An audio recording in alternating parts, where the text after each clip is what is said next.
Agora foi.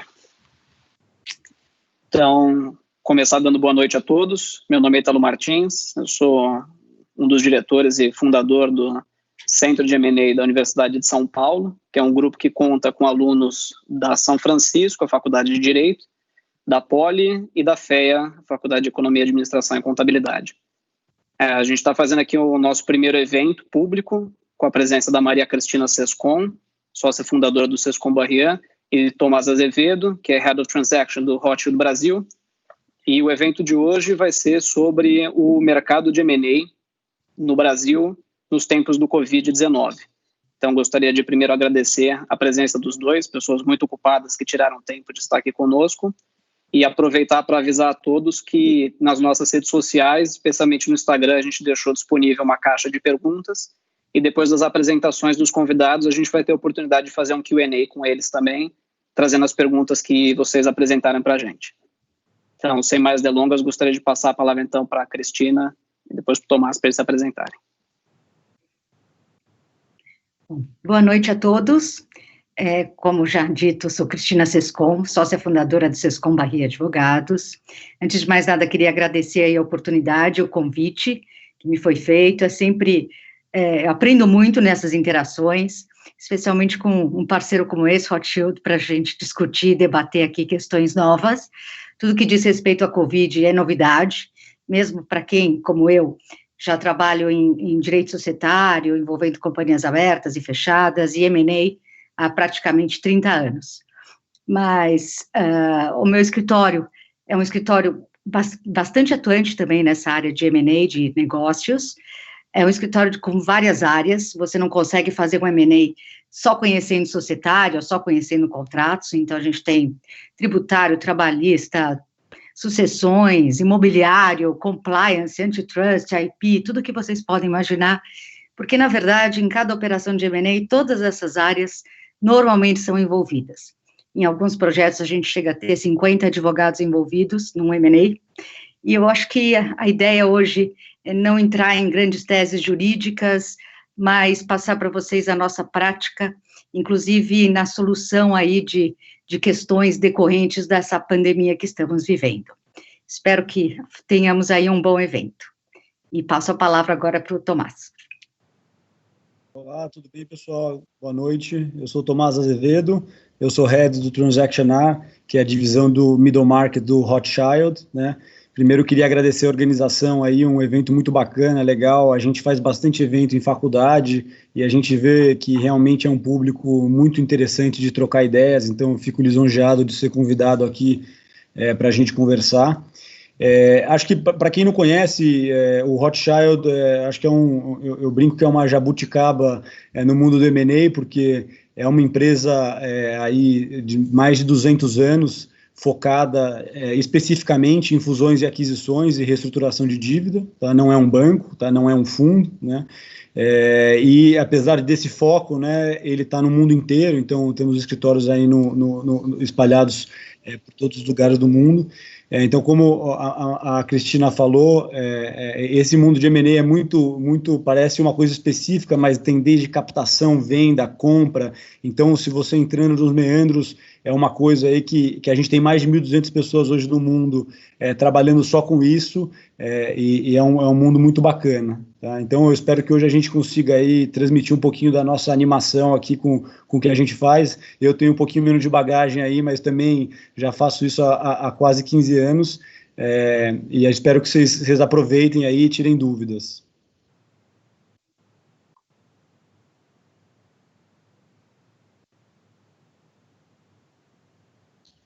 Pode espelhar a apresentação, Tomás? Claro, acho que para a gente começar aqui, eu e a Cristina pensamos que seria bom a gente, antes de entrar nos temas aqui de Covid, de mercado e até falar um pouco como que essa crise está impactando o nosso dia a dia, né? A gente achou que valia a pena a gente explicar rapidamente aqui como que funciona um processo padrão aqui de fusão e aquisição, né, para vocês acompanharem todas as fases, e aí a gente trazer um pouco né, o nosso dia a dia e casos reais, né, de onde essa crise está se conectando com tudo isso. Tá? Então, se você quiser espelhar, Ítalo, Eu vou tentar ser rápido aqui, talvez isso seja repetido para alguns, mas eu acho que vale a pena a gente falar rapidamente, né? Então, esse é um cronograma básico de um processo de M&A. Aqui a gente está falando de um processo de sell side, que é um processo de venda, né? A gente, como a Cristina falou, a gente pode trabalhar assessorando, né? Sempre tem um assessor financeiro, que é o que o Rothschild faz, e sempre tem um advogado, e a gente pode estar em alguma das pontas, né? Ou na ponta que está comprando, ou na ponta que está vendendo, né? Aqui a gente pegou a ótica da compra que está vendendo, que é um pouco mais fácil de entender, então eu vou falar um pouquinho sobre isso, né? Então, aqui a gente dividiu esse processo em 9 fases, tá? E elas podem ter, dependendo do processo, elas terem maior ou menor período, então eu não vou me ater ao tempo, mas sim às etapas, né? Propriamente dito, o processo começa ali entre 1 e o 2, né? Normalmente, quando a gente é contratado, né, eu e a Cristina, vamos dizer, a área de M&A propriamente dito, né? Mas muitas vezes o 1 é uma parte muito importante, que a gente chama de auditoria preliminar, né? Vocês vão ver que mais tarde eu vou falar no número 5, da diligência, que todo mundo fala, né, da due diligence, né? Mas que isso é quando o comprador está fazendo em você, né? Então um terceiro está olhando porque ele quer olhar os seus números, né? Então a gente sugere, né, e é muito comum, em vez de a gente esperar, né, um terceiro vir olhar os nossos números e criticar e ter dúvidas e tentar achar contingências, muitas vezes a gente recomenda, né, para as empresas, antes de lançarem um processo, elas mesmas fazerem esse trabalho de autoconhecimento, né? Às vezes várias empresas não são auditadas, né? Não é tão comum isso no Brasil, a auditoria de Big Four, que todo mundo fala, KPMG, Price, etc., não é o padrão ainda aqui, né? Lá na Europa isso já é muito mais comum nos Estados Unidos, mas a gente acha que é importante isso para a empresa ter uma visão de si mesma, e aí você ir para um processo, você vai com muito mais firmeza, né? Então esse é um processo que pode demorar, ser rápido, de 1 mês ou de 6 meses, dependendo de quão organizada a companhia for, e ali, então, seria o número 1, né? A partir do momento do número 1, normalmente a gente tem uma definição do que é o processo, né? A gente, falando de uma venda, a gente pode falar aqui com muitos players, poucos players, um só player, né? E normalmente, dependendo do ativo, né, dos acionistas, do que eles estão buscando, né, a gente vai pensar isso junto com eles, e aí é um processo de definir o escopo, né? E aí, junto com esse processo, a gente vai pensando, né, se vamos falar com fundos, vamos falar com estratégicos, com players internacionais, etc. Esse começa ali logo depois do 1, e junto com isso, a gente também começa no português, claro, aqui brincando, né, é a gíria do M&A, a vestir a noiva, que a gente fala, né? Então a gente começa a olhar os números da companhia, conhecer os executivos, né, e montar aí o que a gente chama ali no 2 de materiais de marketing, que nada mais é do que uma apresentação bem completa, né, onde a gente fala da companhia como um todo, monta uma modelagem financeira, e isso vai ser entregue aí para os potenciais interessados, né? O ponto 3 é quando de fato a gente lança o processo, né? Então todo esse trabalho anterior a isso, ele é uma preparação, ele é dentro de casa, então normalmente a gente como assessor financeiro lidera essa frente, muito provavelmente a Cristina também está envolvida já, para já ir aquecendo os motores. Mas de fato o processo começa para o mundo exterior, né, para os interessados no ponto 3, né? Basicamente a gente faz os contatos, né, são ligações, e-mails, aí são os nossos escritórios, os escritórios de fora, amigos, às vezes até o cliente faz contato, né? Normalmente a gente tem um acordo de confidencialidade, que depois vale a pena a Cristina comentar, mas ele pode ser uma coisa mais simples, né? Fundos normalmente não gostam de se amarrar muito, estratégicos normalmente você tem a preocupação de ele querer contratar os seus funcionários ou tá entrando num processo como esse para roubar informação, mas também costuma ser um período rápido, né, de 15 dias a 1 mês, né? E aí, nesse ponto 3, começa o processo de fato. Então, a gente começa a dar informação para o outro lado, né? Esse pessoal começa a analisar, né? Ainda são informações de marketing que a gente fala, ou seja, são apresentações e são coisas preparadas para ajudar o entendimento da companhia, né?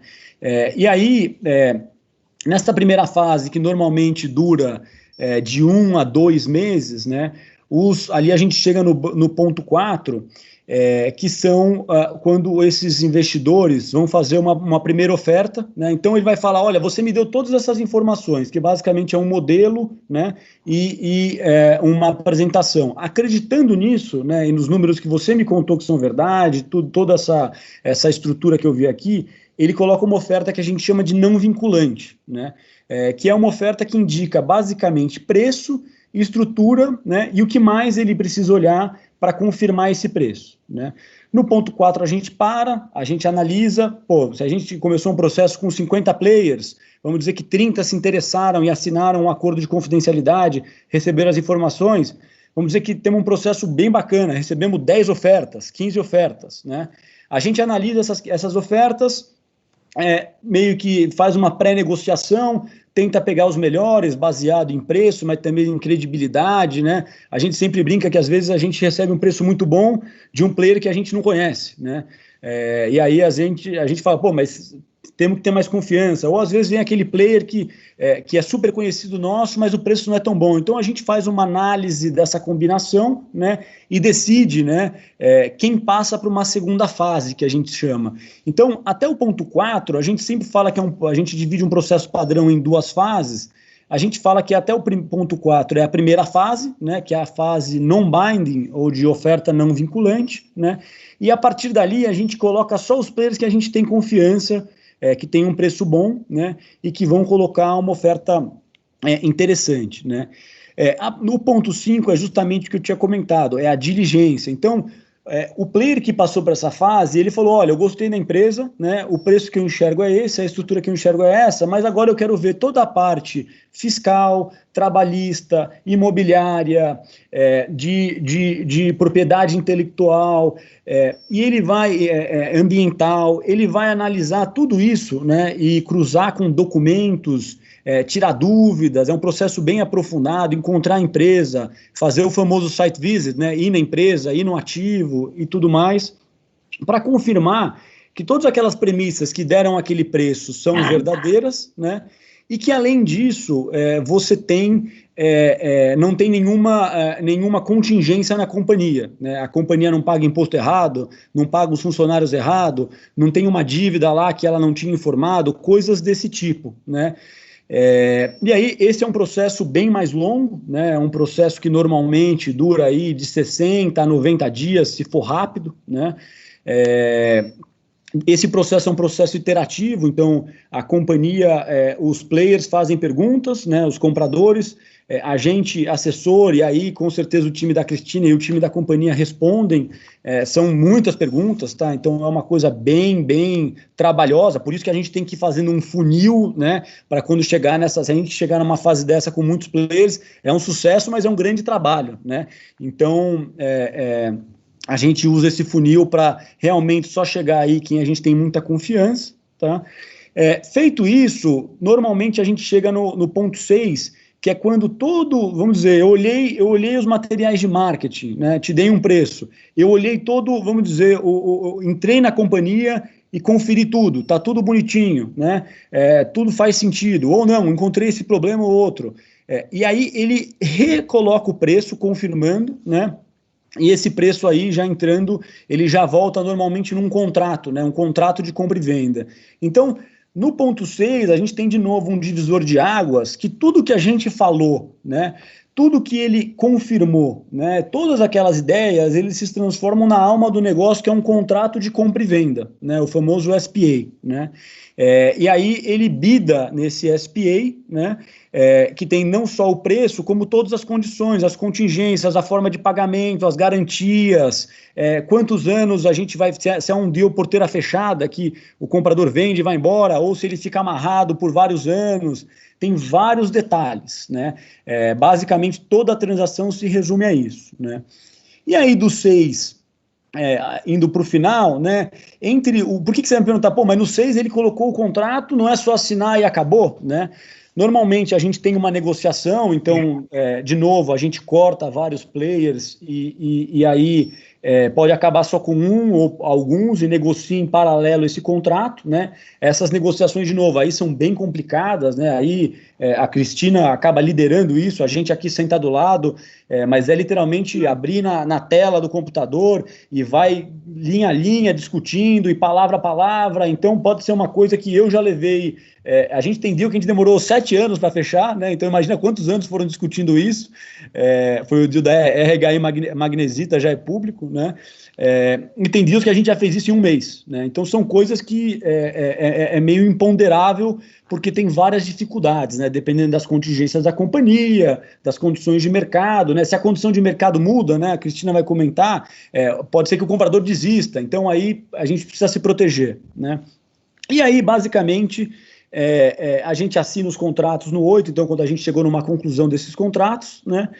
E do 8 para o 9, nem sempre quando você vende, assina os contratos de venda da companhia, a gente entrega as ações e troca pelo dinheiro, né? Às vezes tem algumas burocracias, precisa ir no banco e pedir waiver, precisa ir no BNDES, você precisa ir nas agências reguladoras, na ANEEL, na Anatel, etc., pedir que ela aprove a transação, você precisa ir no CAD, né, ver se não tem algum problema antitrust, e precisa pedir aprovação. Às vezes tem alguma reestruturação societária, né, então você mexer na companhia para poder vender ela. E aí você chega no 9, que vamos dizer, quando a gente estoura a champanhe, né, e é a felicidade que o dinheiro cai na conta, né? Muita gente me pergunta, eu brinco que é tão sofisticado quanto abrir um laptop, né? De um lado da sala você tem lá o comprador, ele faz uma TED e você fica esperando, né? Com os livros das ações na mão, quando cai na conta você entrega, né? Então, de fato, é uma liquidação real ali, você não entrega isso antes de ter tudo fechado, né? E aí eu brinco também que essa transação, como eu falei, às vezes ela acaba no 9, às vezes ela continua, né? Tem coisas depois do fechamento, mas aí já estou complicando demais, tá? Então, em linha geral é isso, a gente queria dar essa noção para vocês desse cronograma aqui. Isso normalmente pode demorar, ser super rápido, né? Vai ser um negócio de 6 meses, ou demorar 12, 18, né? Eu falei desses 7 anos aí, claramente é um outlier, né? Mas aí é mais ou menos esse o processo. Não sei, Cristina, você quer começar levantando alguns pontos aqui? Eu acho que é um momento aí, né? Como você já colocou, Tomás, você descreveu aqui o processo que a gente chama de processo organizado de venda, uma venda privada, né? Quando você tem uma companhia aí fechada e passa por todas as etapas. Mas, essencialmente, mesmo que você fale de operação de privatização, de private equity entrando em empresa com subscrição, que é normalmente aí a operação secundária, né, de investimento, mesmo que seja, qualquer tipo de reestruturação com fusão, 2 etapas sempre vão acontecer, das que você citou, que é a auditoria que não é só jurídica, obviamente, né, toda auditoria envolve contadores, os auditores, envolve, às vezes, auditoria ambiental, técnica, de questões específicas da indústria, então a auditoria é uma coisa enorme. E essa negociação como você bem colocou, adorei, vou copiar agora a alma do negócio, que é o SPA, né, o contrato de compra e venda. Então, como a gente combinou aqui, vou focar em alguns aspectos mais específicos aí da auditoria e dessa parte do contrato de compra e venda, e que tem alguma relação aí, direta ou indiretamente, com a pandemia, com o caos que estamos vivendo aqui. Então, eu acho que, do ponto de vista de auditoria jurídica, que é um processo extremamente amplo, né, inclui todas as áreas da empresa, obviamente que o primeiro ponto que a gente faz no escritório, e todos que atuam nessa área, é identificar a indústria, né, qual é a área de atuação daquela empresa. Cada tipo de indústria, serviço ou empresa regulada, como você bem disse, regras de ANEEL, Anatel, ANS, dependendo de onde ela atua, você tem restrições específicas e legislações aí, regras específicas que têm que ser seguidas. E uma parte da auditoria é checar tudo isso. Depois, perceber qual é o grande valor daquela empresa, né? A indústria, ela tem operação, ela tem licenças, ela está regular, mineração, também a gente tem que ter uma área de direito minerário dentro do escritório, você tem alguma percepção específica, tem IP, são direitos, né, de propriedade industrial que você também tem que checar. Com a pandemia, algumas dessas áreas, elas foram fortemente impactadas, não apenas pela parte comercial, né, e operacional, toda a legislação trabalhista é geral, normalmente, mas algumas indústrias específicas, agora, têm até regulamentação e alguns riscos inerentes a ela. Por exemplo, você pega hospitais, né, tem havido aí algumas operações grandes divulgadas de hospitais. Existe um risco de que hospitais privados aí tenham aí os seus leitos tomados para atender SUS, o que pode ser justo ou injusto, não interessa. O fato é que o advogado, a função dele é tentar identificar todos esses pontos, inclusive aqueles que ainda não sejam nem lei, podem ser uma MP, um projeto.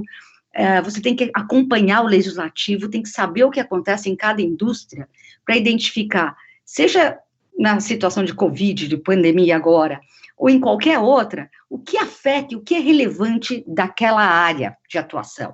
E, por isso, você envolve todo esse time de profissionais aqui. A gente tem, diariamente, pessoas acompanhando o Congresso Nacional, Executivo, e o que saem aí de regulamentos de todas essas agências aí que podem ser envolvidas, porque você precisa conhecer o ativo que está em jogo, né, seja como vendedor ou como comprador. Às vezes, até do vendedor, a gente acaba, né, consertando algumas coisinhas aí para, como você bem disse, vestir a noiva. E um ponto que tem surgido são essas regras mais especiais. Com a pandemia, algumas empresas estão bem, né, como a parte aí de área de saúde toda, por exemplo, e tem outras que estão sofrendo um pouco mais. E tem algumas que estão, assim, como indústria, sofrendo aí uma espécie até de um ataque. A gente tem visto, por exemplo, que na área de energia, você vê vários contratos dessas operações aí, que a gente chama de PPAs, né, que são Power Purchase Agreements, que são vendas a longo prazo de energia. Eles têm sido reiteradamente denunciados, ou seja, tentativas de término antecipado. Isso virou quase uma cascata. Então, quando a gente entra para negociar e envolve transmissora de energia e tal, a gente tem que verificar naquela indústria o que está acontecendo e conseguir transmitir isso para o nosso cliente, seja ele comprador ou vendedor, ou como, né, tratar isso dentro de avaliação do negócio, ou como comprador, como contingenciar isso. Então, a pandemia, ela trouxe vários efeitos, tá? A área imobiliária tem renegociação de contratos, toda a parte operacional dela pode estar impactada. Então, na Covid, né, a nossa participação aí ficou até mais relevante, eu diria. E de muitas vezes até começar a entender como precificar isso e ajudar os bancos, ajudar o assessor financeiro a precificar essas contingências ou esses riscos e tentar tratar isso de alguma forma dentro do contrato de compra e venda. Uma coisa que é um pouco mais novidade também, que até alguns poucos anos atrás a gente não dava tanta importância, sou obrigada a reconhecer, a gente não fazia muito due diligence de vendedor, nem sei qual é ou do comprador, né, das partes. A gente fazia a grande due diligence, era da target mesmo, do objeto. Entender contingências, ganhos, perdas, aí toda a parte contenciosa, isso era sempre do target. Mas hoje em dia, até principalmente como compradora, existe uma preocupação grande em identificar a situação financeira e a capacidade do vendedor de vender. Incrível isso, mas a gente tem que buscar uma boa venda. Não dá para correr o risco de pagar e não levar. Isso hoje em dia acontece. Por quê? Existe aí questões, temas um pouco jurídicos aqui, mas de fraude a credor, fraude à execução, questão de insolvência em geral. Se o seu vendedor não está solvente, você pode ter a nulidade ou algum terceiro, um credor, normalmente, que se opõe a uma venda já feita. E você já pagou, mas vai ter que devolver o ativo. E você não tem como recuperar isso, não é verdade? Então, hoje em dia, a gente faz auditoria não só da target, mas também, muitas vezes, do vendedor, até para entender que tipo de anuências e de aprovações você precisa do lado dele. Muitas vezes, hoje, nesses últimos meses, aí por conta de crise econômica, pandemia, a operação de M&A envolve uma reestruturação de dívida de quem quer vender. Então, junto com o M&A básico, você vai verificar todo mundo que tem que aprovar aquela operação. E isso pode virar quase um M&A 2, na verdade, porque você vai fazer a reestruturação, pode ser dentro de uma recuperação extrajudicial, isso tem acontecido.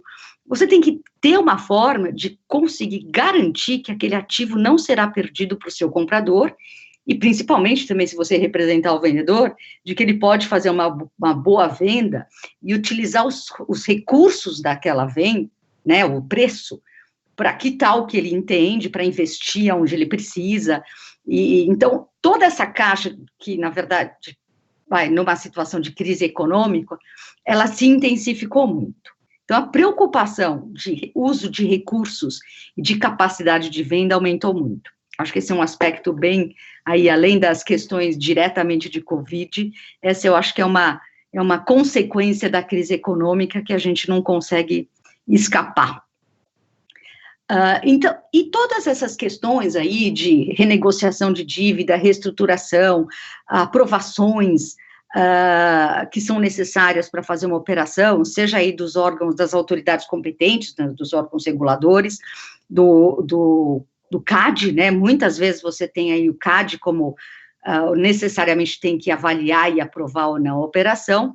Então, você tem essas duas etapas aqui que o Tomás colocou para a gente, que é entre a assinatura do contrato e o fechamento.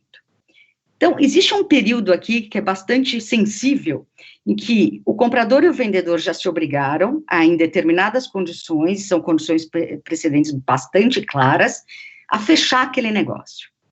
E o Covid pegou várias operações nesse meio de caminho. Então, você tem aqui um contrato de compra e venda, que algumas vezes tem cláusulas específicas sobre as questões aí de força maior, ou de mudanças adversas, que, se acontecerem, liberam o comprador da obrigação de comprar. Então, feita a due diligence, feito o contrato, alguns desses contratos regram força maior, entre aspas, já vou explicar um pouco melhor o que é essa cláusula tão famosa, que é a MAC, né, que é a Material Adverse Change, ou MAI, ou vários nomes ela tem por aí. Então, você tem lá dois momentos em que você corre esse risco, e a pandemia pegou várias operações no meio do caminho. Então, aqui eu tenho um contrato. Alguns desses contratos têm uma cláusula que diz o seguinte: se houver uma mudança adversa material que prejudique a target, que prejudique o ativo, normalmente são assim, 99% das cláusulas dizem respeito ao ativo e não ao vendedor. O comprador pode não comprar, porque você não verificou uma condição que é a inexistência dessa Material Adverse Change. Então, o comprador fala, mudou o ativo, hoje esse ativo, dentro de uma pandemia, teve uma perda absolutamente essencial, a indústria dele mudou, ou tem uma lei que alterou a forma, que regrou diferente a forma de atuação desse ativo, eu vou desistir do negócio. Mas, muitas vezes, esse contrato, ou ele não tem essa cláusula, essa é uma cláusula que tem, assim, em vários, mas eles são muito específicos para falar em queda de faturamento, que pode acontecer no caso de uma pandemia, aí realmente você pode ter um MEC. Alguns deles não falam disso, falam em perdas, mas perdas específicas, perda de uma ação judicial, alguns até tratam, assim, de mudança da taxa do dólar. Então, você tem questões muito específicas, mas dificilmente, no fim do ano passado, quando várias dessas operações foram assinadas, você previa uma pandemia. Então, a pandemia, de fato, ela foi entendida e tem sido entendida como um evento de força maior. Um evento de força maior que, em determinadas circunstâncias, pode terminar a operação. Você dá o direito do comprador de falar, não quero mais comprar e não vou pagar a multa contratual. Muitas vezes você tem aí cláusulas de indenização, se não fechar, multa mesmo pré-fixada. Se ele tem um evento de força maior, ele pode dizer, não vou fechar. E várias operações estão ainda neste momento. E há essa discussão, e é uma discussão muito difícil, na verdade, do ponto de vista jurídico, O nosso Código Civil, ele não é... Primeiro, ele admite a ressalva. Você pode ter cláusulas no seu contrato em que o comprador abriu mão do direito de não fechar no caso de um evento de força maior. Raríssimo, mas tem. Segundo, não basta ser só um evento de força maior que todo mundo sabe que é. Tem uma pandemia, óbvio, acho que ninguém discute isso. Mas como essa pandemia afetou, primeiro, o target? Afetou mesmo. De que indústria é esse target? Será que caiu tanto assim? Será que houve um evento, um efeito material adverso? Será que ele é permanente? Será que isso isenta, de fato, o comprador de fechar a operação? E mais importante, tem muitos compradores que, apesar da pandemia, não necessariamente se tornaram insolventes ou perderam, mesmo nessa situação de força maior, perderam a capacidade de cumprir seus contratos. Então, apesar disso, claro que há casos em que algumas empresas, algumas áreas, principalmente turismo, aéreas, né, empresas aéreas aí quebrando no mundo inteiro, tem algumas empresas que foram fortemente impactadas. Mas não é simplesmente o fato de você ter uma pandemia que vai, provavelmente, né, vamos ver o que os tribunais falarão aí nas brigas que já começaram, mas, em princípio, não é só o fato de você ter a pandemia que vai impedir ou dar o direito de não fechar. Depende da verificação do caso concreto, do que diz o contrato, né? E se esse evento nosso, se esse evento de força maior aqui, o caso fortuito, que é mais ou menos a mesma coisa, de que forma isso constrangeu ou, de fato, impossibilitou o comportamento? Tomás, quer pôr alguma coisa? Claro, não, eu ia te perguntar, eu acho que é muito interessante isso e a gente nunca esperou, né? Mas agora a gente está discutindo essa cláusula de abertura de transações todo dia, né?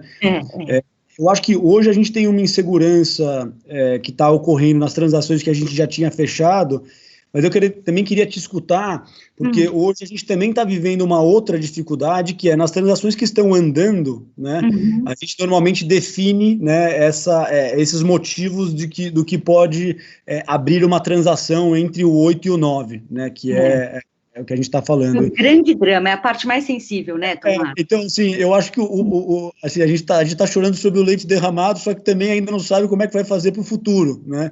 Então, hoje aqui no Rothschild a gente tem alguns casos bem emblemáticos aí, desde empresas que zeraram a receita, né? A empresa basicamente parou com a pandemia, até outras, né, como elétricas, que, assim, pouco foram impactadas, né? Mas mesmo assim, com tanta disparidade de efeito, a gente está tendo discussões super acirradas aí nas negociações de contrato, porque como é que a gente define o que pode ou não pode acontecer para afetar a empresa, né? Então, eu acho que até vale a pena colocar alguns exemplos bobos, né, para pegar a sua opinião, né? A gente estava discutindo outro dia uma questão de, né, contas a receber, né? Normalmente a gente coloca no contrato que contas a receber são contas a receber desde que não estejam vencidas há mais de X dias, né? Tem uma regra, dependendo do setor, normalmente 90, né? A prazo padrão aí é 90 dias, não é? 90 dias, exato. E aí agora a gente fala, mas o que assim, conta a pandemia, não conta a pandemia? Então começa toda uma discussão de se isso está formalizado ou não está formalizado, né? Então eu não sei como é que vocês estão lidando, a gente está tendo bastante diversão aqui nessas discussões e ainda não tem, acho que, um padrão a ser seguido, né? Não tem. Olha, algumas empresas que estão aí, que são, muito disputadas, o contrato, nessa sua estrutura aí, quando a gente já coloca no data room a minuta do SPA, que é a proposta do vendedor para que os compradores façam bidding, já sai com uma cláusula dizendo que esta pandemia, tal qual ela existe hoje, e dentro de certos cenários, ela não é escusa para não fechar. Então, aquele que hoje faz uma oferta, ele já sabe que vai pegar a situação daquele estado, né? Óbvio. Hoje você já sabe o que é a pandemia, tem algumas pessoas colocando parâmetros aí do faturamento da companhia, mas já dentro de uma perspectiva de pandemia, né? Então, a gente tem as cláusulas Sindmac, mas o objetivo já que você chegou aqui, já estamos na pandemia, isso já é um item dado, tem que negociar e chegar em algum acordo. Qual é o seu limite máximo para aceitar isso? Hoje, as cláusulas mais difíceis são identificar e ver o que é razoável, de que é aceitável sem liberar a outra parte, até onde ele vai, né? Tem um pouco de risco aí, mas pelo menos já é conhecido. A gente está tendo mais brigas, na verdade, ainda do passado, daquelas que o pessoal não estava contando com a pandemia, e que agora tem um ativo totalmente diferente na frente. Mas a gente tem tratado isso expressamente, pandemia e seus efeitos nos contratos. Bacana. Um outro tema que eu ia te perguntar aqui, que eu acho que vale a pena também usar toda a sua experiência aqui para a gente falar de algumas coisas, ali eu entendo que no ponto 5, ali quando a gente fala da diligência, eu conheço bem, mas eu não sei se todo mundo que está na linha tem noção, que são todas as áreas do seu escritório que trabalham, né? Então, eu não sei, são 10, 15 áreas que estão envolvidas ali, né? Eu não sei, assim, como você enxerga todas essas áreas trabalhando em conjunto, e a outra pergunta que eu ia fazer, normalmente, o trabalho de vocês também depois do 9, vocês continuam acompanhando, né? Tem tudo que foi negociado lá tem reflexo para depois.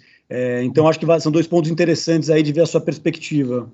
Olha, na verdade, é um grupo grande de pessoas envolvidas, né? Um M&A, ele pequeno, médio, qualquer tamanho, ele envolve um número de áreas, né, e de especialidades bastante grande. Na verdade, Tomás, como você bem sabe, o nosso serviço, o nosso trabalho de advogados, ele começa um pouco antes da venda, e o ideal é que isso aconteça mesmo. Ninguém pode esquecer que você tem que se preparar para vender. Muitas vezes você tem questões fiscais que você licitamente, de forma totalmente regular, pode se preparar melhor para vender, uma capitalização de lucros, um ajuste de custo, e eu tenho certeza que vocês aí também dão esse tipo de dicas para os clientes de como eles se organizam para fazer uma venda. Tem questões de sucessão, testamento, tem de tudo que você pode imaginar, isso já na parte ainda de preparação. Quando chega na auditoria, eu acho que a gente envolve praticamente todas as áreas do escritório. Então, civil, toda a parte de contencioso, obviamente, a gente avalia todas as ações que estão em andamento, muitas vezes tem imobiliário, os imóveis podem ou não fazer parte da transação, às vezes você tem que excluir os imóveis, que depois vão ser, às vezes até alugados para o próprio comprador ou para o target, mas que continuam com o vendedor, você tem PI, direito minerário, tem trabalhista, obviamente, tributário, ambiental. A gente tem operações que a gente tem grupos aí de 50, 60 advogados trabalhando no negócio, né? E depois, assinado o contrato, vem uma grande parte, que obviamente, eu nem toquei no assunto, mas hoje em dia um dos itens que a gente atua bastante é compliance, né? Agora, todo mundo fala de pandemia, todo mundo esqueceu da parte da compliance no Brasil, mas o time de compliance do escritório tem 20 pessoas para trabalhar nisso, então, é uma verificação enorme aí da idoneidade, da regularidade do vendedor, do comprador e do target, todo mundo aí precisa conhecer exatamente o passado, né, e as regras de governança que são seguidas pelas partes aí, pelo target, conforme cada caso, né? E depois que você assina o contrato, você sai correndo para implementar, na verdade. Então, pedir autorização do CAD, pedir autorização de agência, fazer waivers, conseguir as renúncias necessárias, e depois do fechamento, além da champanhe, às vezes você tem que acompanhar as contingências, porque muitas vezes o vendedor, ele fica responsável pelo passado, o que é o mais normal, né? A operação porteira fechada é muito raro, pelo menos para mim, dificilmente eu vejo. Então, ele vende a empresa como se ela não tivesse riscos futuros, ou quase nenhum, poucas coisas são descontadas, mas ele tem, obviamente, todo o passado dele, são eventos anteriores ao fechamento, que continuam da responsabilidade do vendedor. Então, o comprador, se tem um processo andando, ou um novo processo dentro de um determinado prazo previsto no contrato, e esse processo continua, o contrato regra como ele é defendido, quem vai indicar o advogado, quais são as regras aí de indenização de quem é responsável pelo quê. Então, toda vez que o vendedor vende, ele permanece, na verdade, com a responsabilidade por várias coisas, aí por anos a fim, né? Às vezes mais de 5 anos até, porque esses processos às vezes são intermináveis. Então a gente continua fazendo todo esse trabalho, não só para o comprador, que precisa administrar todo esse passivo que ficou com o vendedor, mas também para o próprio vendedor, para continuar cuidando desse pós-closing, né, dessas responsabilidades subsequentes aí. Então, só para dar uma noção de que, às vezes, a gente trabalha para o mesmo cliente, viram amigos e clientes do escritório por 20 anos numa operação de M&A. Elas não terminam nunca, né, Tomás? Eu sempre brinco que quando termina, o cliente acha que termina, eu falo, não, fica tranquilo, vai estar na garantia ainda, você vai me ligar daqui uns 3 meses, fala, o que você escreveu nesse contrato aqui? Já não lembro mais. Aí a gente lembra de novo, lê, bacana. Então, é uma turma grande mesmo. O pessoal tinha levantado aqui um tema para a gente falar um pouquinho, Cristina, falar de um update de mercado, então... acho que isso é bem com você. Vai lá, Tomás, como é que você está vendo o mercado aí? Estou até interessada. Então, eu acho que eu vou começar aqui da nossa experiência dentro de casa. A gente não é uma casa que faz milhares de deals todo ano, mas a gente consistentemente está fazendo coisa. E eu acho que a gente tem... acho que alguns setores, né, que foram muito resilientes, né, setor de tecnologia, setor de telecom, e eu acho que o setor de energia, que eu já comentei, né, que a gente tinha operações que, obviamente, há 3 meses atrás, quando a pandemia começou, obviamente teve aquele pânico inicial de 2, 3 semanas, né, mas que logo as coisas começaram a andar. E hoje eu tenho operações que estão aí em fases finais e que foram basicamente negociadas por videoconferência, né? Então, nesses setores mais defensivos, de receita contratada, eu acho que a gente teve aí, de fato, eles se mostraram, né, se provaram que até no M&A, que é uma coisa super crítica, isso andou, né? A gente tem um ativo, inclusive, que ele é super ligado aí a trabalho em home office e tudo mais, e que o preço subiu ao longo da pandemia, e até vários players voltaram a nos procurar, porque falaram, olha, isso é uma coisa que com certeza vai ser um ativo mais demandado, né? A gente tem, por outro lado, outros ativos que tinham aqui, né, por exemplo, de turismo, que a gente conversa muito, de entretenimento, que sofreram bastante, mas mesmo assim, eu acho que de maneira geral, quando o ativo pode ter sofrido, a gente tem uma dúvida muito grande de qual que é o preço correto, né? A volatilidade sempre atrapalha a gente, porque as coisas a gente não consegue fazer conta, né? Não sabe se aquele é o dólar, qual que é a taxa de juros, então isso atrapalha.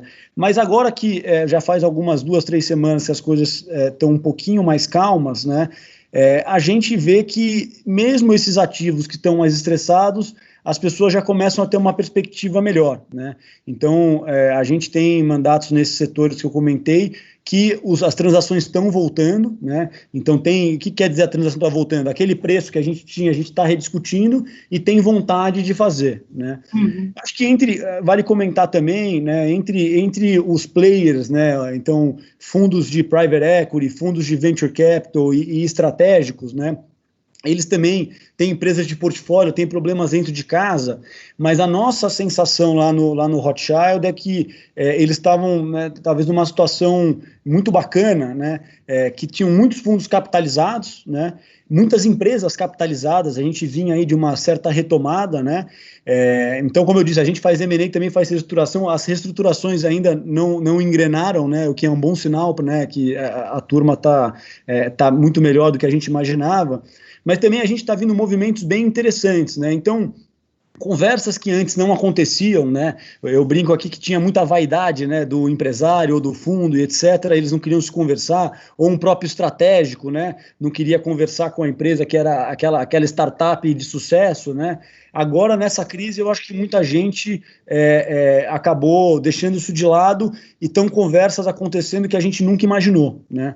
Eu acho que também porque capital, apesar de a gente ver que tem capital no mercado, esse capital está muito mais oportunístico, né? Então, com certeza, a gente recebe ligações de vários fundos capitalizados, mas ele quer o ativo bom no preço que ainda que é o preço ruim, né? Então, a gente não está vendo tanta coisa sair, mas tem coisa saindo, né? Eu até fiz um levantamento interessante, né, do dia 12 lá da pandemia até hoje, saíram mais ou menos 80 transações anunciadas, né? Grande parte em healthcare, né, quase 20%, né, que é um setor aí que eu acho que já deve ter alguns anos aí que sai muita coisa o tempo inteiro, tecnologia, né, e energia, né. Então, eu acho que conversa muito com as características do ativo, né. Então, de certa maneira, acho que a mensagem é que a gente teve um susto inicial, mas, de certa forma, o mercado, depois do susto, já voltou e já tem coisa acontecendo. A minha experiência também, eu tenho, assim, dos últimas semanas aí, mais recente, recebido calls aí de private equity, de fundos de investidores, inclusive estrangeiros, todo mundo com um pouco de medo de Brasil, eu sinto que todo mundo faz um monte de perguntas aí sobre a nossa estabilidade, antes de começar o papo, mas tem dinheiro para investir, e o Brasil tem ativos baratos, e eu tenho visto aí até um pouco mais de vontade de enfrentar dificuldades, como comprar, olha, essa empresa está quebrada, mas ela tem ativo ótimo, vamos fazer um PI, vamos fazer uma venda dentro de uma recuperação judicial, com vontade de investir no assunto para conseguir fazer um bom deal, sabe? Então, eu realmente concordo com você, Tomás, está voltando, e com vontade de fazer negócio, dinheiro eu acho que tem no mundo, só precisa apostar no Brasil e nos nossos ativos aqui, e ter um pouco de paciência, que as operações no Brasil não são muito simples, mas dá para fazer, tem jeito de fazer bem feito.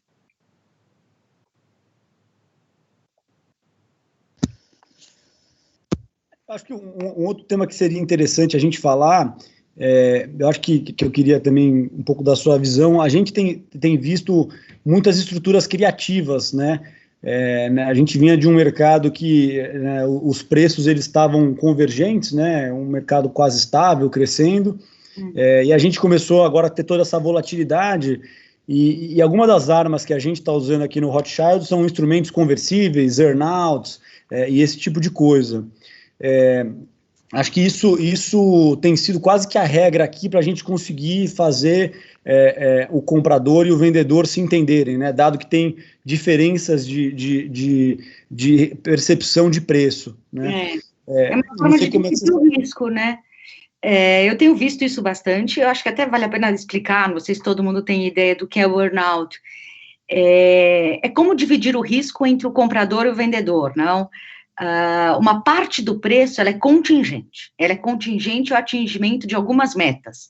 Você tem 1, 2, 3 anos, eventualmente, aí cada caso é um, e aquelas metas sendo atingidas, você tem uma parcela adicional de preço. Então, você tem uma parte fixa, normalmente, o pagamento inicial, e o resto vai se realizando dependendo das condições do negócio.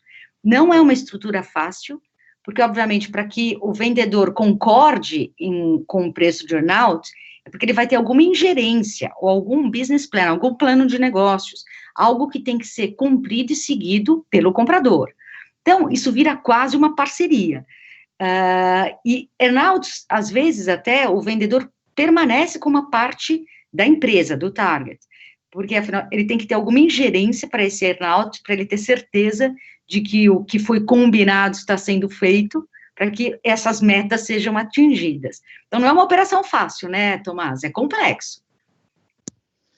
Exatamente. Aí, isso lembra de novo, né, como normalmente o earnout, né, ele é feito em cima de alguma meta, né? Agora, como é que você define essa meta dentro de um ambiente que a gente não sabe mais qual vai ser o resultado da companhia, né?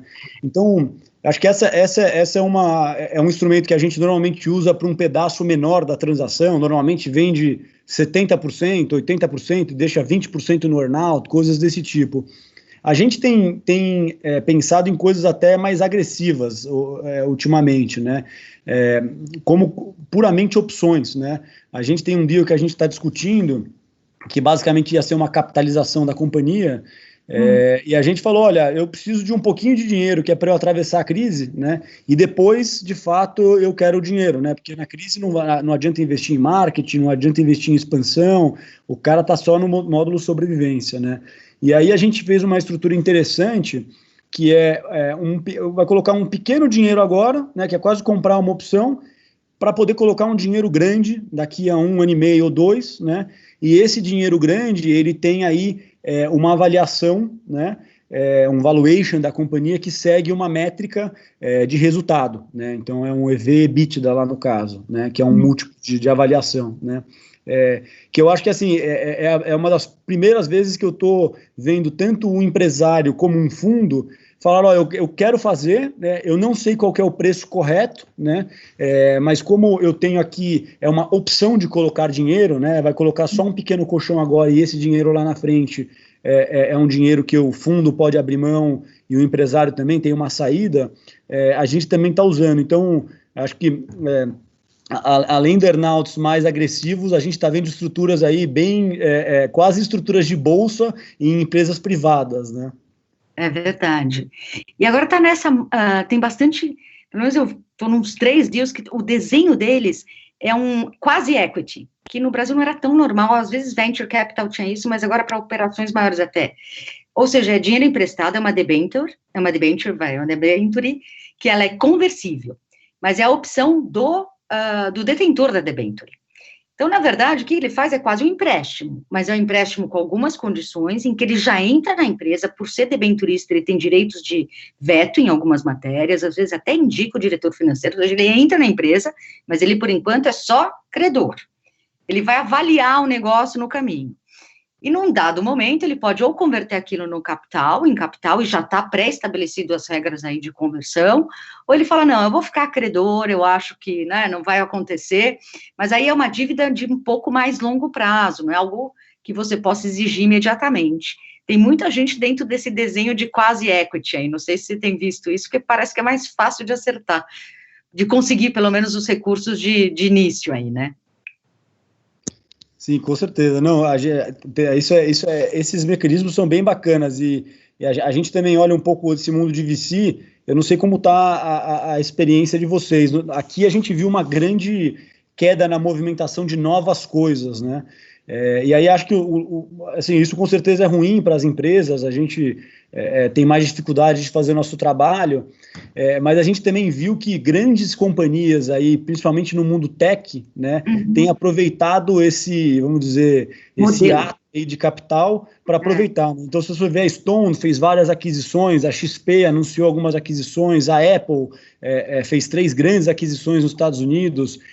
A gente viu a Amazon, né, que tem boato todo dia que ela está comprando algum varejista nos Estados Unidos. Então, é uma dinâmica interessante também, porque no final das contas, né, às vezes capital de fundo é só uma das vertentes. Às vezes você traz um estratégico para a mesa, que ele não tem as dúvidas básicas sobre como o negócio funciona e etc., tem dinheiro, e no final pode ser uma combinação interessante, né? É verdade. Agora que você falou, de fato, a gente tem várias, de um lado ou de outro aí, nem só tecnologia, mas empresas que são, assim, do core business delas, e que elas estão entrando em tecnologia, estão entrando em pequenos negócios, eles são venture capital, né, não é um fundo, na verdade, são as próprias estratégicos que estão fazendo venture capital aqui, aproveitando o momento, vendo oportunidades e investindo em pequenos até negócios, porque vem um futuro. Então, tomam um risco mais fácil, é verdade. Isso acontece mesmo. Ainda bem que tem alguém, né, para financiar aí novos negócios. Mas eles têm vindo menos de venture capital e mais de indústrias da área mesmo, das grandes. Tem acontecido bastante.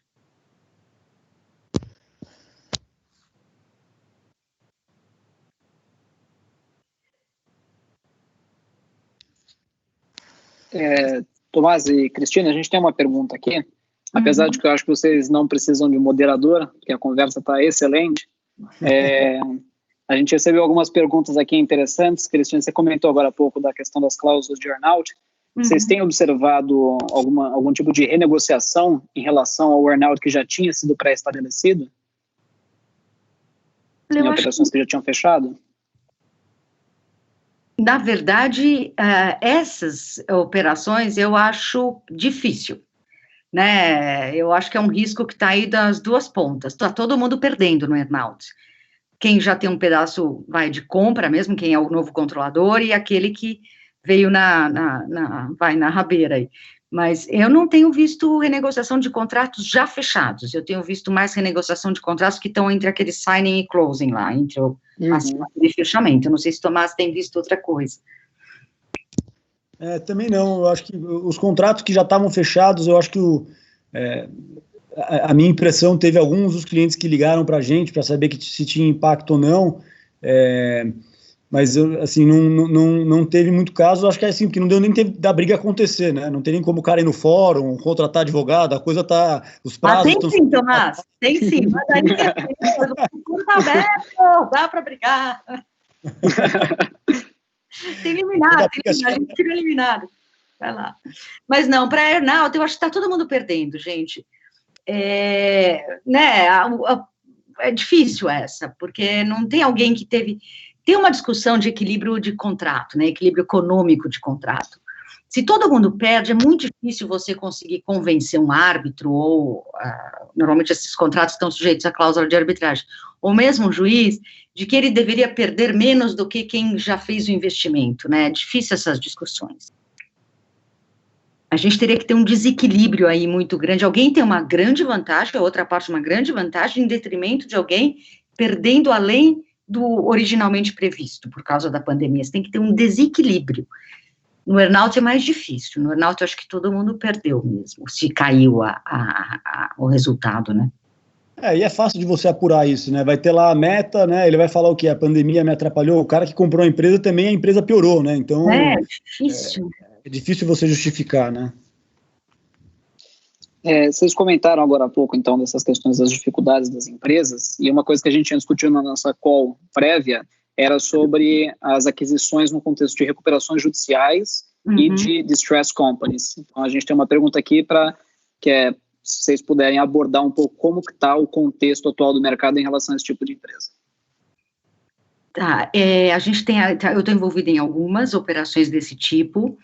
Na verdade, acabou sendo uma solução, né? A lei atualmente da recuperação judicial, ela autoriza que o vendedor que está insolvente, está em recuperação, ele faça uma venda de um estabelecimento, que eles chamam, é uma unidade produtiva.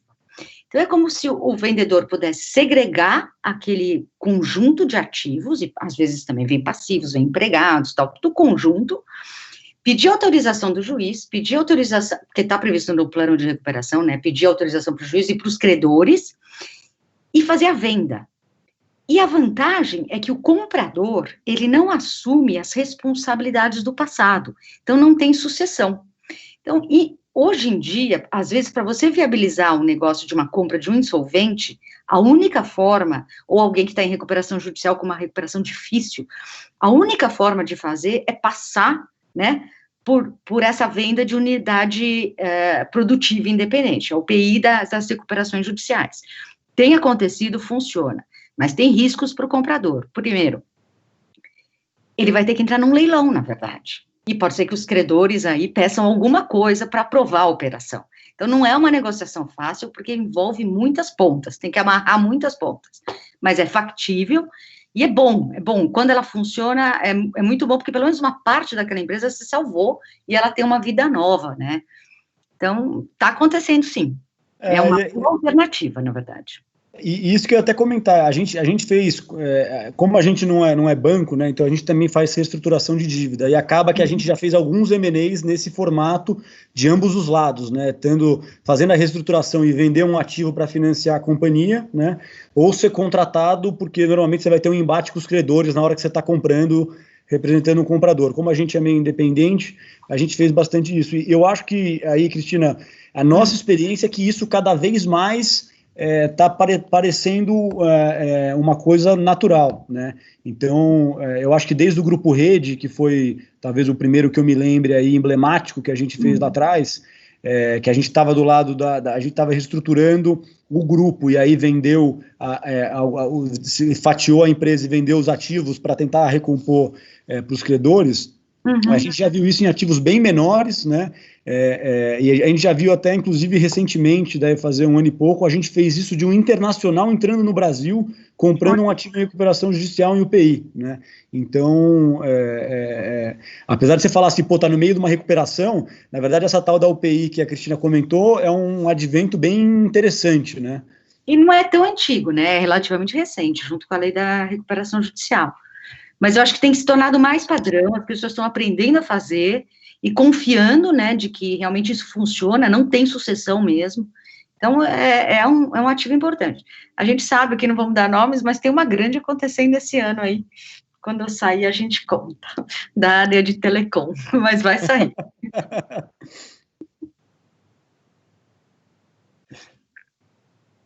Uma outra questão que a gente tem aqui é sobre, de um ponto de vista geral, a gente discutiu na nossa call prévia também, outras crises que aconteceram antes dessa, em que pese elas não sejam como essa, exatamente. Vocês acham que, no geral, as crises são momentos para consolidar as posições de mercado, comprando a concorrência a um preço descontado, ou de guardar o caixa para aproveitar depois a normalização das atividades? De um ponto de vista geral, e agora como que está acontecendo nesse contexto? Aí, Tomás, essa é tua. A minha bagagem é mais curta.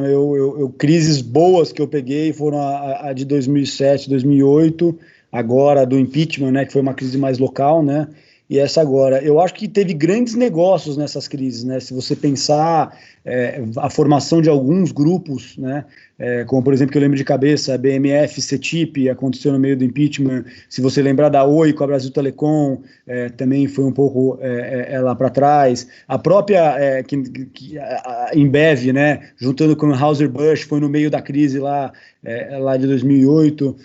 Então, eu acho que tem alguns movimentos que, na crise, você tem que ser bastante corajoso, né? A gente está vendo aqui dentro de casa, tem muito dessa discussão. Por quê? Porque existe a famosa sinergia, né? Então, eu acho que tem a sinergia, desde sinergia de custos, né? Se você juntar dois negócios iguais, né? Você corta pessoas e aí isso gera valor. Então, se as receitas caírem, os dois negócios diminuíram, você juntar, pode fazer um sentido danado você juntar isso, e aí numa crise, de novo, a vaidade caiu, as pessoas estão querendo sobreviver e pode ter negócio, como também o poder de mercado que você vai ter, né? Então, a gente vê vários business que hoje são concorrentes e estão, de certa maneira, gastando com marketing para concorrer, e numa hora dessas, talvez você juntando, acontece isso. Agora, é difícil responder para você se você guarda o caixa ou não, né? Eu faço pitch aqui para as pessoas não guardarem o caixa, para elas fazerem negócios que são oportunidades que talvez não voltem mais, né? Mas realmente a gíria que a gente fala, cash is king nas crises, né? Então, é uma decisão muito difícil.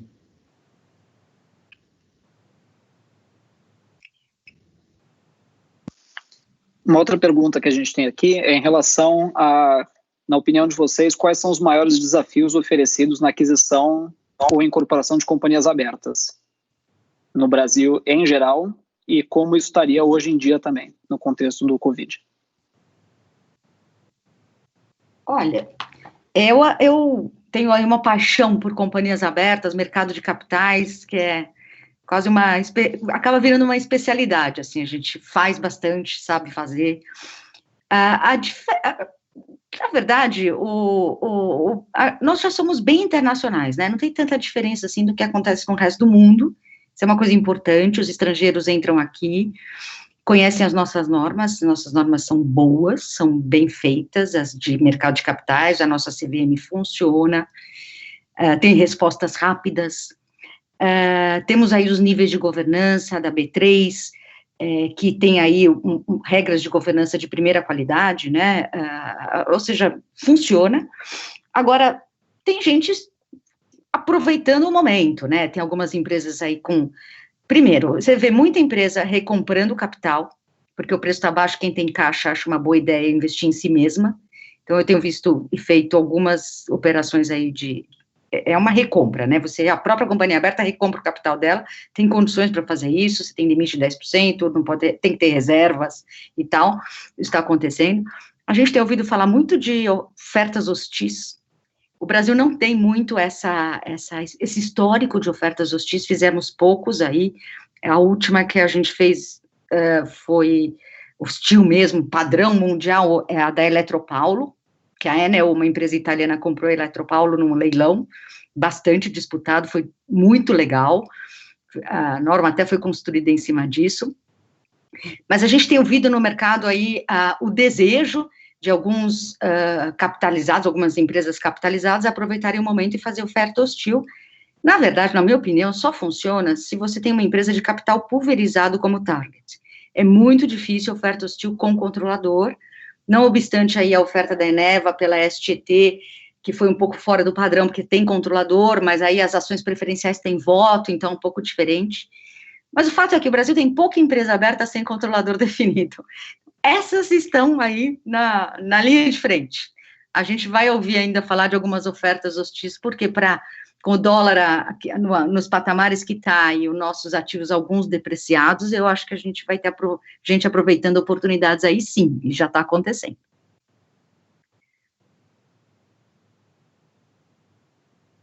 Não sei se eu respondi. Claro, claro. E muito bem, inclusive. Uma pergunta que a gente tem também é em relação à precificação, talvez mais para o Tomás, dos gastos não recorrentes, em conta das adversidades do Covid. Essa é uma ótima discussão.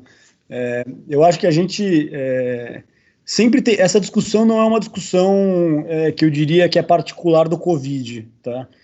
Sempre que a gente tem uma transação, lembrando daquele cronograma que a gente colocou no começo, né, a diligência, normalmente a gente vai confirmar, né, que tem um EBITDA, uma receita, né, que está lá, e que aquele EBITDA dele é recorrente, né, não foi porque você vendeu um terreno ou alguma coisa não operacional da companhia e tudo mais, né. Então o M&A ele já parte meio do pressuposto que você vai ter aí um EBITDA normalizado, né, para você fazer uma modelagem financeira e a sua precificação.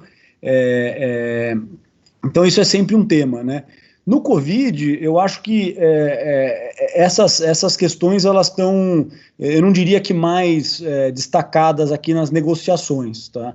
Eu acho que você tem, como um todo, né, um âmbito maior de discussão, que são os impactos do Covid nos números da companhia, né, no contas a receber que eu falei, no contas a pagar, na dívida e tudo mais, né? Porque quando você chega naquela fase que você tem um contrato, né, você declara um monte de coisa, né? Você fala, a empresa é minha, ela tem essa dívida, ela tem esses funcionários, etc.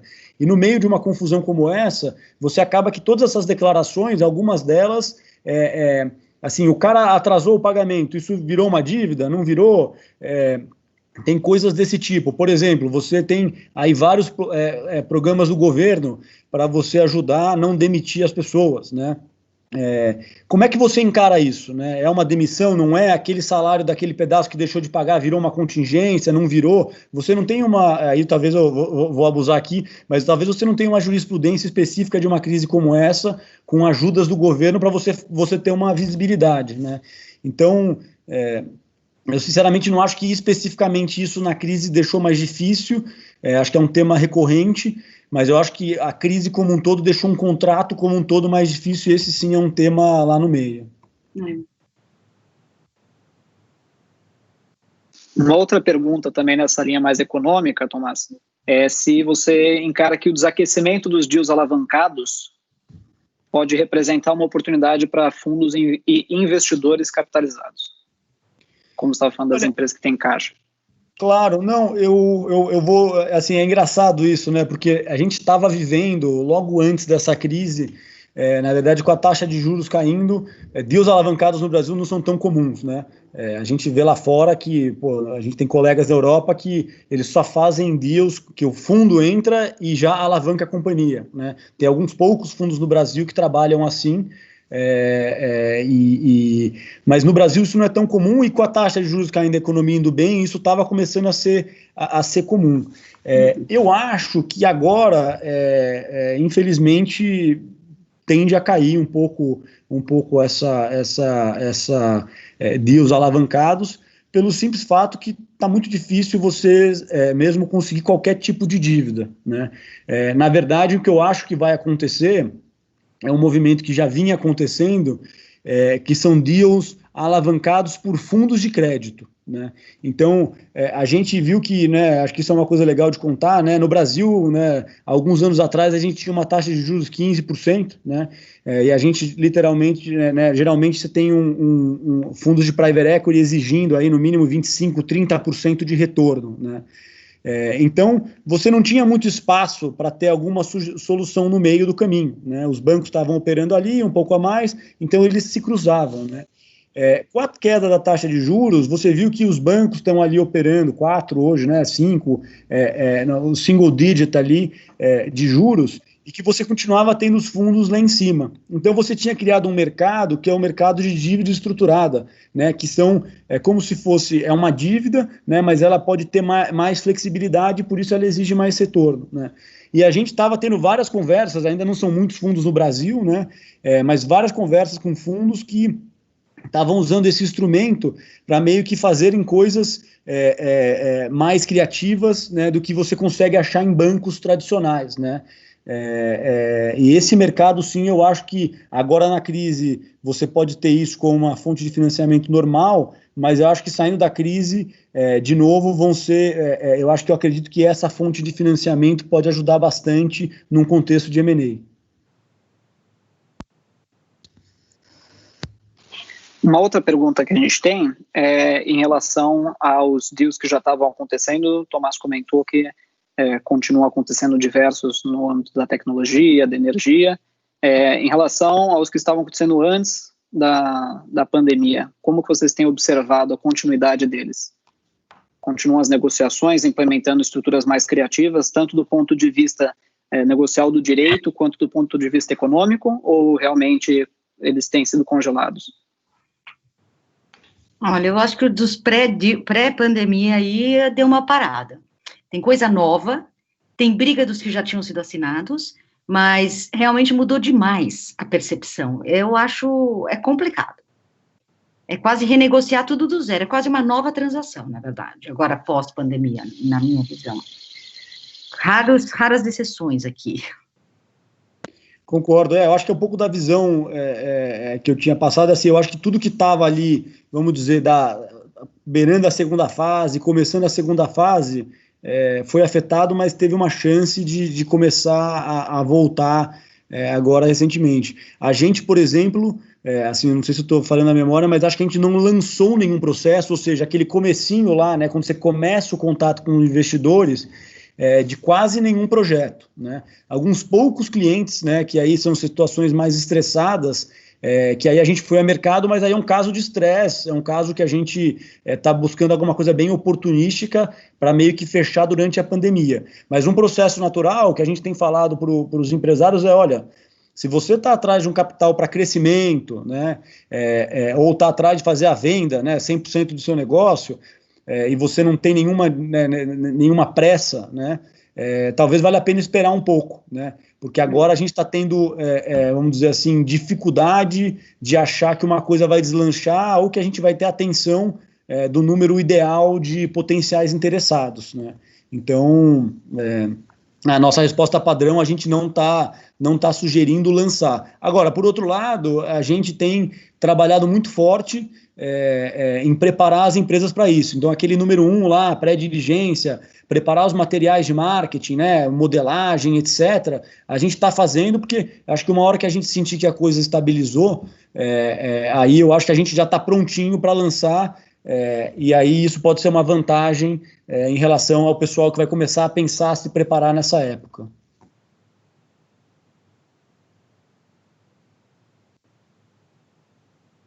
A gente tem uma outra questão aqui, que é sobre a necessidade de descumprimento de um covenant previamente prestado. Por exemplo, sobre levantamento de dívida, folha de pagamento, emissão de ações. O que você tem observado em relação a isso, Cristina, nos deals que você tem participado? Acontece, né? É aquela discussão do pandemia como força maior, como uma razão lícita, em que, por estar, de fato, sofrendo efeitos de um evento de força maior, você tem o descumprimento do contrato. A consequência de descumprir o contrato é a rescisão.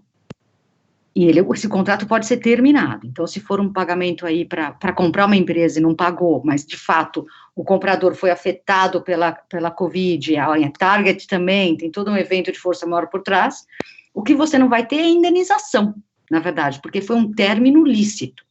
Isso acontece, né? Óbvio que pode ser que o vendedor discorde, resolva discutir, dizer, não, você tinha condições de fechar, tinha que ter cumprido a obrigação, e aí vai ser no caso a caso.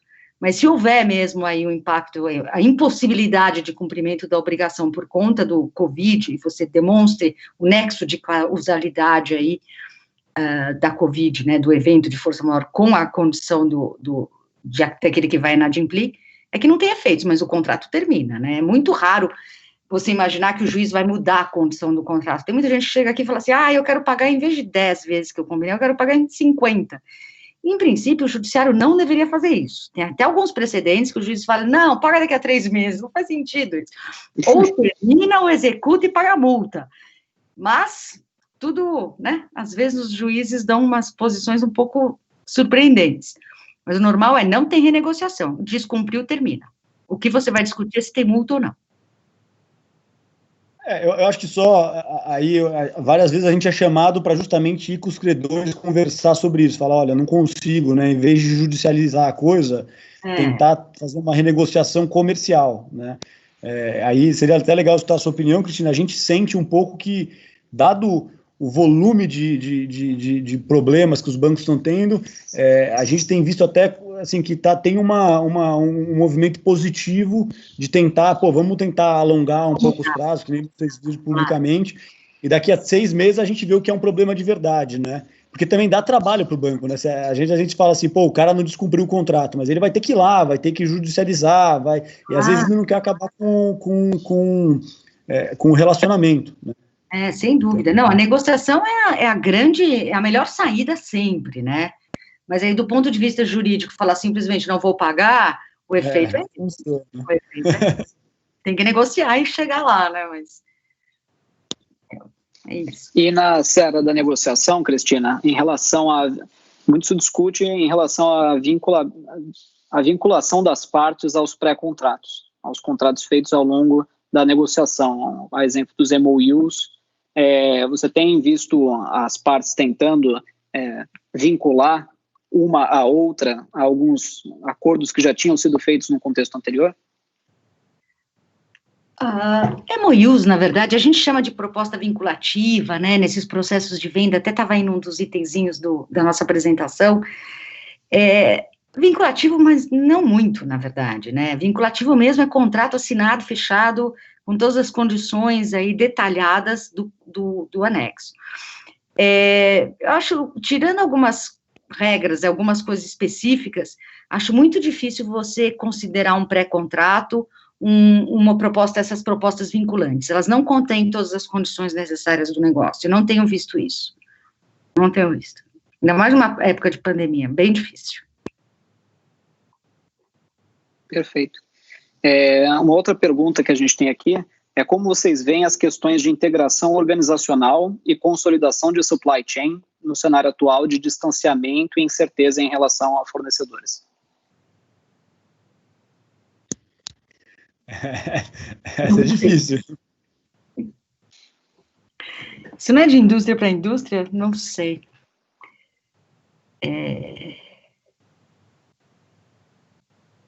É uma pergunta difícil mesmo, realmente.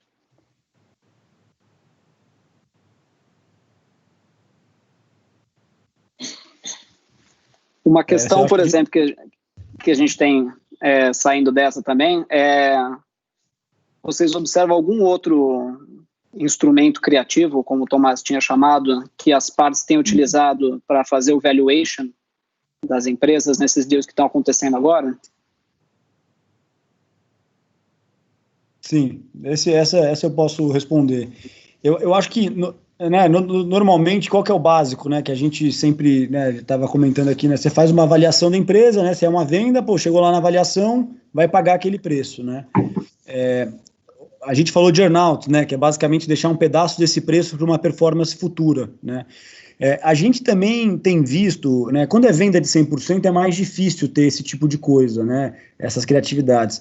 Mas quando é um investimento primário na companhia, ou seja, um fundo está investindo para o crescimento, a gente tem visto vários instrumentos legais, né. Então, por exemplo, a gente tem, por um lado, para proteger, que é uma coisa muito comum em Venture Capital, né, você falar o seguinte, olha, nessas empresas de Venture Capital, você vai sempre fazendo rounds, que em teoria eles vão subindo a avaliação da companhia, né. A gente está vendo, isso já é comum em Venture, mas a gente está vendo em empresas tradicionais, né, que precisam de outros rounds, mecanismos anti-diluição, ou seja, eu investi aqui numa avaliação de 100, né. Se por acaso você for fazer o próximo round e você for, por acaso, a empresa não for bem, etc., e você for fazer um round numa avaliação de 80, eu que sou seu investidor, esse fundo, não vou ser diluído, eu vou travar a minha participação, né? Então, isso é uma coisa que normalmente em startups é muito comum e a gente está trazendo aqui para o mundo tradicional, vamos dizer assim, como uma proteção, né? O oposto também tem sido normal também, né? Então você coloca metas que você vai devolvendo retorno, né? Ou vantagens, nem sempre é só o retorno, né? Às vezes você pode falar que se ele atinge determinado patamar de performance, ele tem alguns direitos, né? Ou ele se livra de direitos, como, por exemplo, o antidiluição, né? Então, a gente colocou numa transação recente justamente essas duas coisas, né? Olha, se o negócio for muito mal, o fundo está protegido que ele não dilui. Se o negócio for muito bem, em certo momento, o empresário se livra desse mecanismo antidiluição, né? E que, de certa forma, no final das contas, você está falando de um valuation, né? Porque o fundo quer proteger o dinheiro, e o investidor, por outro lado, também quer ter um valuation melhor, né?